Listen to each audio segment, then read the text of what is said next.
This is Damon Fordham, adjunct professor of history at the Citadel in Charleston, South Carolina. And I'm going to tell you a story about Burnt Pilgrim. And it's a story about resistance against the Ku Klux Klan.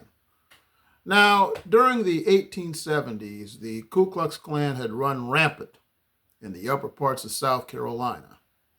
And oftentimes people would get the impression that African Americans may have been passive against this type of thing, and all they did was sit in church and pray when things like this happened until the days of Malcolm X and Martin Luther King. Nothing can be further than truth. There was a lot of resistance to this type of thing.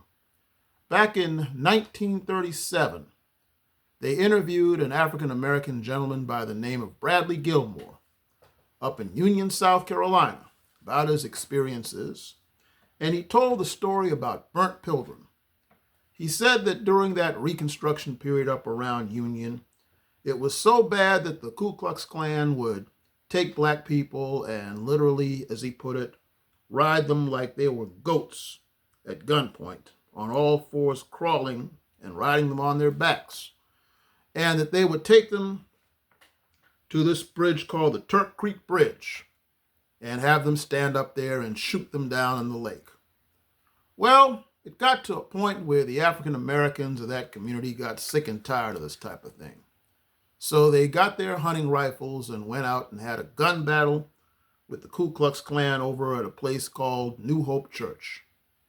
So not too long after this, they had the gun battle, and the African Americans actually defeated the Klan in the gun battle. And several of the Klansmen wound up dead.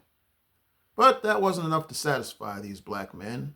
After all the humiliation they had suffered, they decided to take the bodies of the Klansmen and move it over to a church called the Pilgrim's Church.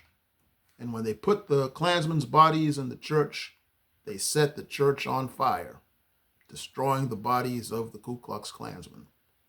And according to Bradley Gilmore, from that day to this, the spot where the church had burned was known as Burnt Pilgrim, as a site of resistance against the Ku Klux Klan back during the 1870s when they were running rampant in South Carolina. So that story is important to let people know that when things like this happen, people could and did fight back. And I collected that story that was written in 1937 for the Works Progress Administration Slave Narrative Project, and put it in my current book, The Black Folktales and Chronicles of South Carolina, which you can find online if you would like to know more about this story. This is Damon Fordham.